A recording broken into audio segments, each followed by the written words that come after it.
This is Spacetime Series 25, Episode 72, full broadcast on the 1st of July 2022.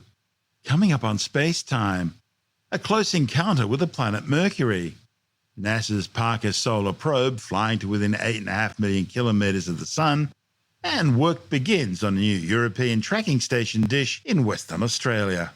All that and more coming up on Spacetime. Welcome to Spacetime with Stuart Gary.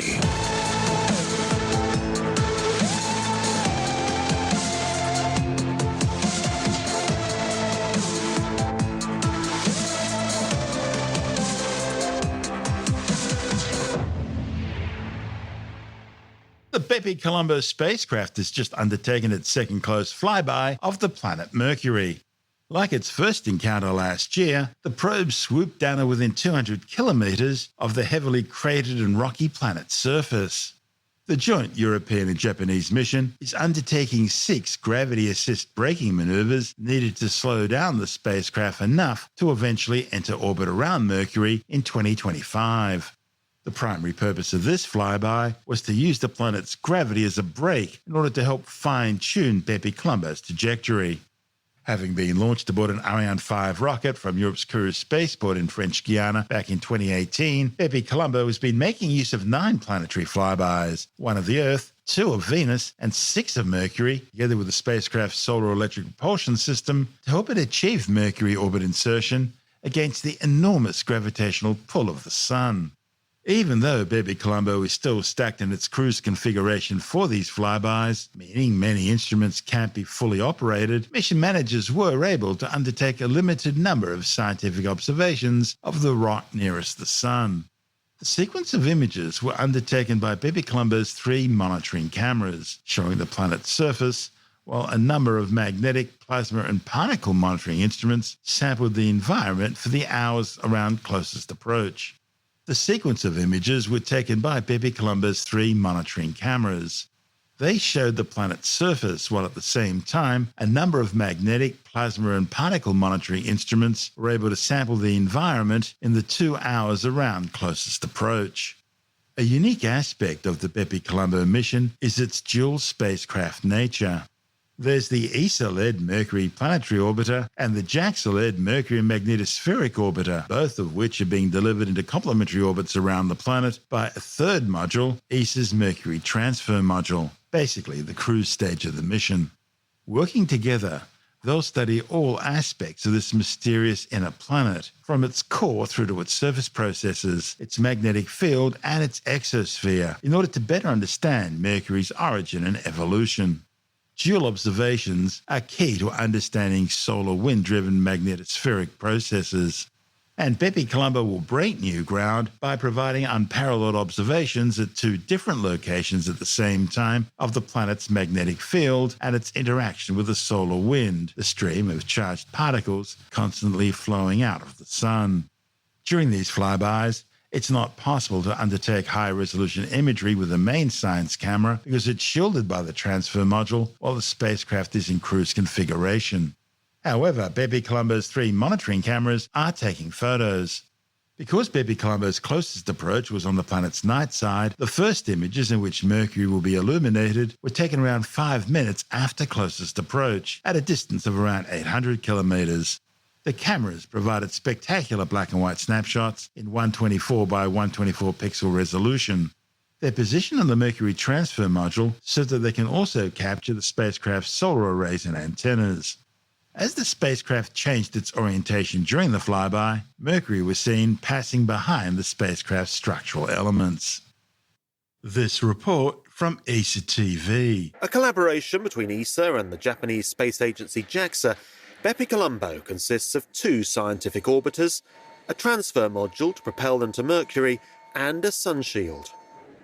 Protected by hand-stitched ceramic thermal blankets, the entire spacecraft is 6.5 metres high and will only just fit inside the fairing of its Ariane 5 launcher. Designed to withstand temperatures of up to 450 degrees Celsius, BepiColombo is one of the most technically and scientifically complex missions ever launched. 80% of our material needs to re-qualified for this mission because we hadn't tested before in that harsh environment. So it's a real challenge to go there and to bring two spacecraft in an orbit around Mercury. The first challenge is getting to Mercury. Flying directly isn't an option. The sun's gravity means any spacecraft would be going too fast to make it into orbit. Instead, BepiColombo will take 7 years to reach its destination, combining solar electric propulsion with a total of 9 flybys of Earth, Venus and Mercury. When we fly, we constantly brake against the sun because we fly into the inner side of our solar system. Yeah, and when you fly towards the most heaviest element there, you constantly accelerate. We don't want that. This is why we decelerate. Once they arrive at Mercury in late 2025, the orbiters will separate from the transfer module to begin their comprehensive scientific mission in 2026. With its 11 instruments, ESA's Mercury Planetary Orbiter will study the surface and internal composition of the planet. Meanwhile, JAXA's Mercury Magnetospheric Orbiter's 5 instruments will study the planet's magnetic field. Together, the orbiters will not only reveal more about Mercury, but also the history of the inner solar system. Because Mercury is not tilted like Earth, it's spinning almost in the orbital plane. Therefore, there are some craters on the poles which never see sunlight. And in these craters, we found water ice. And this water ice could be stable over millions and billions of years. And that's a fantastic thing also about Mercury. This is Space Time. Still to come, NASA's Parker Solar Probe completes its 12th perihelion and work begins on a new dish at the European Space Agency's tracking station in Western Australia. All that and more still to come on Space Time.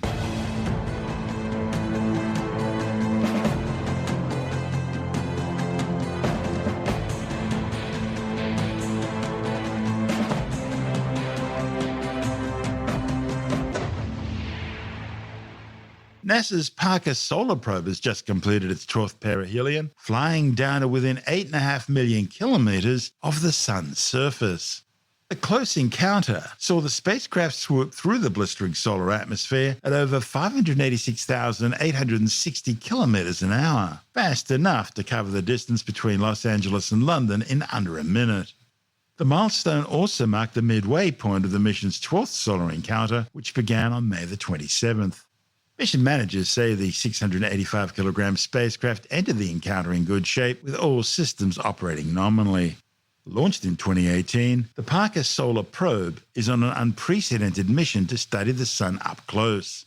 It'll trace the flow of energy that heats the Sun's outer atmosphere, the corona, shed light on the source of the solar wind, the constant flow of charged particles escaping from the Sun and filling the solar system, and explore how solar energetic particles, which can make the 150 million kilometre journey to the Earth in under an hour, are transported and accelerated. The idea for the mission goes back to 1958, but it's taken until now for humans to have the technology to undertake such a flight. This report from NASA TV. The Sun. It's our solar system's engine, and the only star in the sky that gets our attention every day. But up close, it's unlike anything we can see from Earth. It's ferocious, a writhing mass of nuclear chaos, tangled magnetic lines, and a constant wind with inconceivably high temperatures and speeds close to 1 million miles an hour. Over the years, NASA has sent probes all over the solar system, but never to the Sun. Parker Solar Probe, humanity's first mission assigned to touch the Sun. It will fly to within 4 million miles of the Sun's surface, confronting brutal radiation and temperatures that can reach 1 million degrees Fahrenheit. Parker Solar Probe has been prepped to fly right through that unforgiving atmosphere. It's a rough journey. Typically, if you want to head out into the solar system, you've got to merge with orbital traffic. But if you want to head out into the center of the solar system, you've got to run the other way. And it takes a lot of energy. Once it arrives, the spacecraft has got to take the heat. Bathed in radiation as it swoops close, Parker Solar Probe will use an advanced carbon-carbon composite heat shield to protect its delicate instruments. The spacecraft's thermal regulation system will use just a single gallon of ordinary water, H2O, to collect and then dissipate heat, just like a car radiator. It will fly into the corona, the super hot region of gas and plasma surrounding the sun. There's hardly a there, as high energy particles fly outward like streamers. But, and this is another weird thing about the sun, the corona is hotter than the surface of the star itself. We have a few good theories about this, but we're really not sure why. There's some process in the atmosphere that keeps heating it up the further it gets from the core. And Parker Solar Probe is really going to try and figure it out. The corona also propels the solar wind out into space at incredible speeds, way beyond the orbit of Pluto. No one knows for sure what accelerates it so far, so fast. Parker Solar Probe is going to fly right through the origin of this wind, right to where it starts, to figure out how the whole system works. We can't see those processes from Earth, or even from space. Parker Solar Probe is our first direct encounter with a star. Our sun is the only star we can visit, which means this mission will gather important information about how stars work everywhere. That's information we can only get by going straight to the source. Just months after its launch, Parker Solar Probe became the closest man-made object to the sun, passing within 42.72 million kilometres from the sun's surface. More from NASA TV. NASA's Parker Solar Probe is a mission to explore the sun. How can it do that? Why won't the spacecraft melt? Excellent questions. You can't face off with the sun without packing the right gear. This is why Solar Probe is equipped with a white shield that reflects heat off the front and keeps things cool in the back. The heat shield is made out of a couple of different materials. One is carbon-carbon, which is a lot like the graphite epoxy you might see in your golf clubs or your tennis racket, but it's just been superheated. The inside is a carbon foam, which is just another form of carbon and is actually about 97% air. It's a very lightweight way of making a very strong structure. Nobody likes a needy explorer. Solar Probe can take care of itself, thank you very much. And that's because it has autonomy software that will keep its instruments safe and cool behind the heat shield. We're too far away to joystick it into place, so it basically has to always be sensing whether or not the heat shield is in the right position and correct itself if it isn't. There are these things called solar limb sensors that are just poking out at the very edge of the shadow. And if those get illuminated, the spacecraft knows, oh, I'm going the wrong direction, and can actually right itself. It's important to stay hydrated in the sun, even for a spacecraft. Solar Probe circulates water to keep the solar cells from overheating. It stays cool and keeps power. So basically, water flows behind the solar rays and into the radiators. And so the water warms up when it's behind the solar cells and then cools down up at the radiators. And so that heat transfer is happening a lot like the veins in your body. Heat is not the same as temperature. Temperature is a measurement, but heat is energy transfer. This matters because Solar Probe will be visiting the sun's outer layer, the corona. Like all stars, the sun is made of plasma.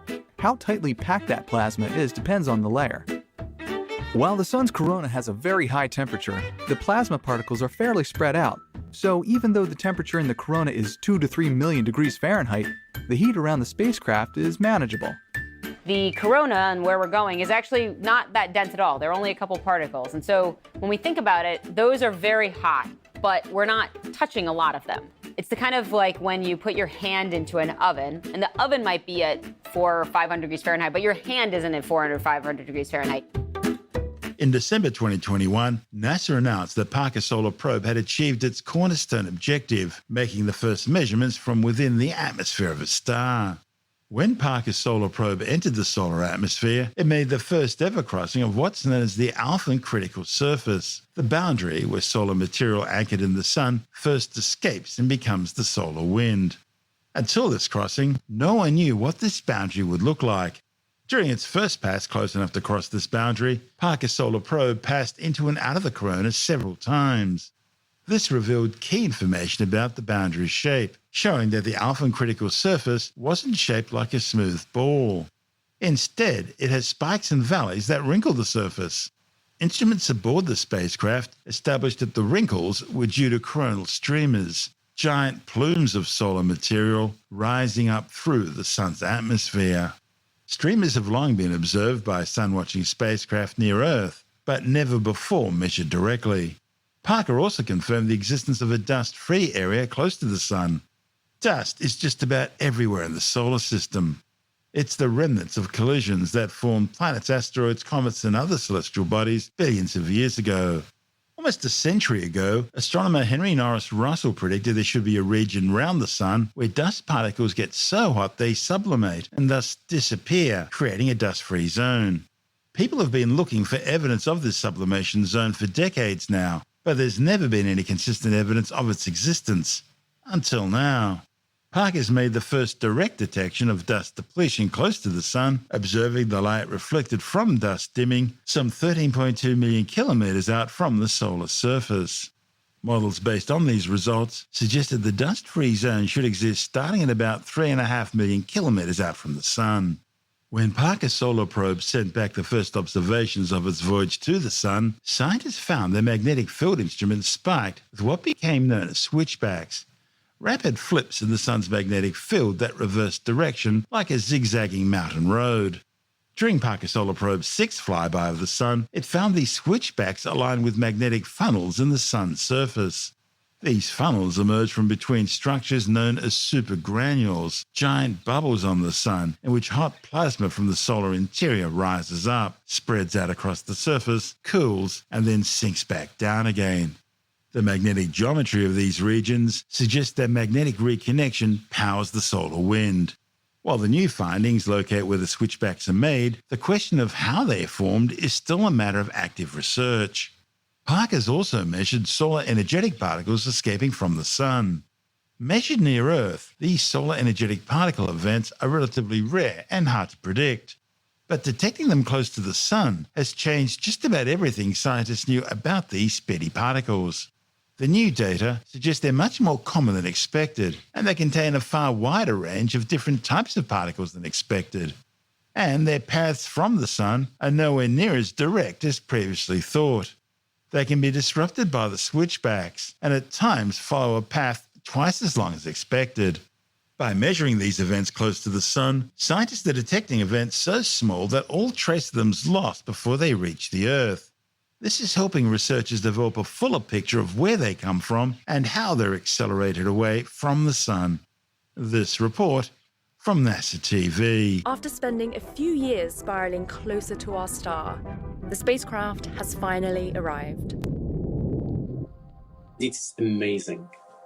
Parker Solar Probe is touching the sun. This is Noor Rawafi, the project scientist of the mission. He has been waiting for this moment since the beginning of his career. This is a dream come true. One of the major goals for the Parker Solar Probe mission is to fly through the solar corona, and we are doing that now. So what does it mean to touch the sun? To answer that, we need to look at the sun's structure.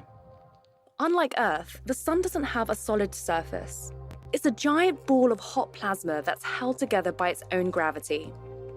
Solar material flows out from the surface, but around the sun, it's bound by the sun's gravity and magnetic field. This material forms the sun's atmosphere, the corona.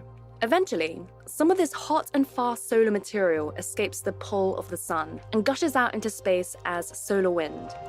The boundary that marks the edge of the sun's atmosphere is known as the Alphane critical surface. We didn't know exactly where this boundary was, but for the first time in history, a spacecraft has crossed it. Parker Solar Probe ventured into the corona, touching solar material still bound to the sun. The wispy corona is too faint to see most of the time, but it's revealed during total solar eclipses. For centuries, we've been studying the sun's atmosphere during eclipses because it's important for understanding how our star influences life in the solar system. But much about the corona remains a mystery. Two of the most challenging scientific mysteries in astrophysics occur in a region that we call solar corona. The first mystery is about the temperature. The corona is about 300 times hotter than the photosphere, the visible surface of the sun below. Secondly, there's a constant stream of particles flowing from the sun known as the solar wind. It accelerates up to millions of miles per hour out of the corona, and we don't know how. Solar wind can disrupt our satellites and technology. To better protect them, we need to go where the solar wind starts, in the corona. So heading there has been a key goal of NASA's for a while. We first proposed the idea of sending a spacecraft to the sun in 1958. We didn't have the technology to withstand the journey until the 2000s. Since its launch in 2018, Parker has been heading towards our star. Then, in April 2021, during Parker's 8th orbit around the sun, the spacecraft was around 20 solar radii, or 8 million miles from the sun's surface, when it crossed into the corona. This is a huge milestone. It took us over 6 decades to come to this point. As Parker entered the corona, its whisper instrument took the images. Streams of plasma surrounded the spacecraft, and Parker's other instruments detected that the magnetic conditions had changed. Outside the corona, solar wind gushes out, pushing solar material away at high speeds so that it can't return back to the sun's surface. Inside the corona, the sun's magnetic field becomes much stronger. Solar material is slower and tethered to the sun. Instead of a smooth divide, Parker found that the boundary between these two sides is wrinkly. These bumpy ridges are created from huge flows of plasma traveling out of the corona. Scientists are not sure why this happens, but as Parker gets closer, we're finding more clues. Before entering the corona, Parker had seen kinks in the solar wind where it would momentarily double back on itself. Scientists called these features in the solar wind switchbacks, but no one knew how or where they formed. In 2021, the spacecraft finally tracked switchbacks to one of their origins. As Parker got even closer to the sun, it detected bursts of switchbacks. Scientists traced these bursts all the way to the visible surface of the sun. As heat rises beneath, convection cells churn and create funnels of magnetic energy above the surface. Scientists found that switchbacks form inside these funnels before rising into the corona and beyond. This is only one piece of the switchbacks puzzle, though. Exactly how they form is still unknown. Over the next few years, Parker will keep looking for clues as it explores our sun, the only star we can study up close. The sun is also the only star known to support life, so understanding it is critical as we search for life beyond our solar system. That will link directly into the question, are we alone in this universe? And that is one of the biggest questions for humanity to answer. This is Space Time. Still to come, work begins on a new dish at the European Space Agency's tracking station in Western Australia. And later in the science report, tropical coral reefs now threatening to invade Sydney Harbour. All that and more still to come on Space Time.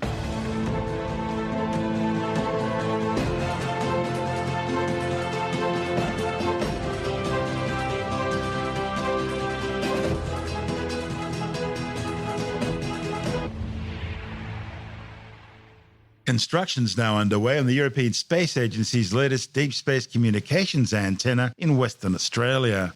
The new 35-metre dish, which is being partly financed by the Australian Space Agency, is being built at ESA's existing new Norcia tracking station, 140 kilometres north of Perth. The facility already has a 35-metre main dish, as well as a 4.5-metre acquisition dish. Once completed, the second main dish will provide increased capacity for ESA's Deep Space Communications Network S-Track, which also includes 35-metre dishes in Spain and Argentina and smaller dishes in Sweden, Belgium, the Azores, French Guiana and Kenya. The antennas in ESA's Deep Space Network are operated by ESOC, the main control centre in Darmstadt, Germany. They provide constant communications with ESA missions orbiting the Earth and in deep space. Australia's National Science Agency, the CSIRO, has been ESA's local partner for operations and maintenance of the new Norcia facility since 2019 and will likewise be responsible for this additional new antenna. This is Space Time.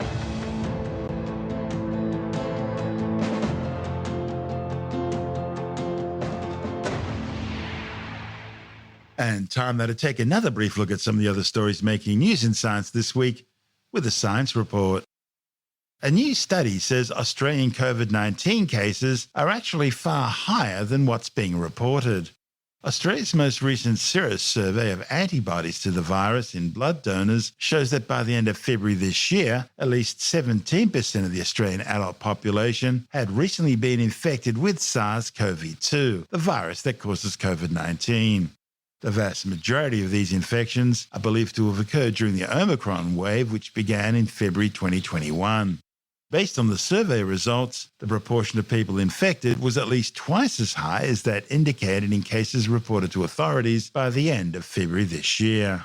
Some 6.4 million people have now been killed by the COVID-19 coronavirus since it first appeared in the area surrounding China's Wuhan Institute of Virology back in September 2019. However, the World Health Organization says the true death toll is likely to be around 15 million, with over 545 million confirmed cases globally. As climate change continues to warm the planet's oceans, former temperate waters, such as those in Sydney Harbour, have now become subtropical, with a growing number of species normally found in tropical waters making the harbour home.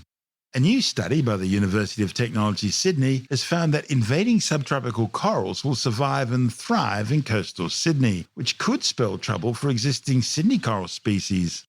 The study, reported in the journal Coral Reefs, found that existing temperate coral species in Sydney waters may not survive the impact of global warming, and those that do survive will face the impact of subtropical corals migrating into their habitat. Scientists are close to developing a more sustainable, rechargeable organic battery by doubling its energy storage capacity. The research, reported in the Chemical Engineering Journal and ACS Energy Letters, is designed to eventually power small electronic devices and limit toxic waste. Scientists at Flinders University in Adelaide used a catalyst strategy to produce 2 electron storage in organic radical batteries, and that's considered a significant advance in improving storage capacity. The emerging rechargeable battery technology uses more environmentally friendly materials than current metal-based batteries and can be made from sustainable organic compounds to reduce reliance on lithium and cobalt mining.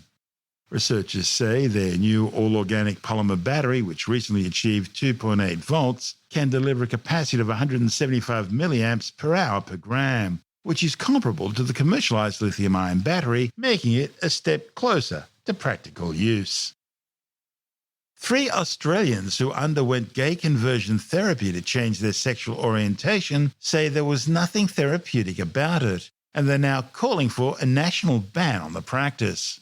Gay conversion therapy is the pseudoscientific practice of attempting to change an individual's sexual orientation from homosexual or bisexual to heterosexual. However, there is no reliable evidence that such practices can alter sexual orientation, and medical institutions warn that conversion therapy is ineffective and potentially quite harmful. In fact, the American Psychiatric Association describes attempts to change a person's sexual orientation by practitioners as unethical and not supported by credible evidence. Tim Mendham from Australian Skeptics says conversion practices are hidden in evangelical churches and ministries, taking the form of exorcisms, prayer groups, or counselling disguised as pastoral care. Yeah, well, this is the theory that you can de-gay someone through various means, whether it's just persuasion or worse.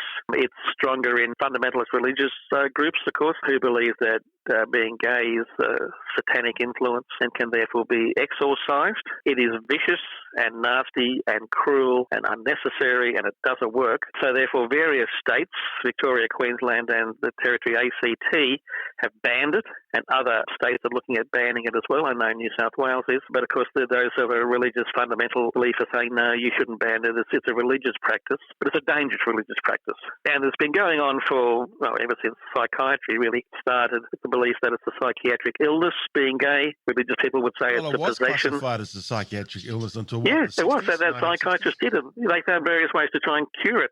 Beating people, beating the gay out of people, harassing them. Psychoanalysis, obviously, trying to convince them they weren't gay. Testicular transplants. were done for males, where you take the testes from a non-gay person and implant them into a gay person, and you think that will solve the problem. Who would volunteer for that? I don't know. Well, I think the person was dead. They took the testes out. Okay. Yeah, hopefully, right? No, you wouldn't. But I mean, these things are obscene, and under the guise of science, in quotes, that was done at the time. And of course, a lot of the people who are in religious groups who are gay are so desperate to comply, some of them, that they will turn themselves through mental torment to try and ungay themselves along with the church. But it's just, sorry, apart from the fact, whatever you believe about gayness, this gay conversion does not work, okay? It does not work. It is just cruel, and therefore it should be stopped. And it is stopped in various states of Australia, as it is in some places overseas as well. That doesn't mean it's not happening, but it's happening under the counter, if you like. And there are certainly people around who supply services in conversion therapy. It's horrible. It's a very serious issue, and it's not being treated with enough focus, if you like, in some areas of Australia. But obviously in other areas, they've taken it very seriously and banned the practice. That's Tim Mendham from Australian Skeptics.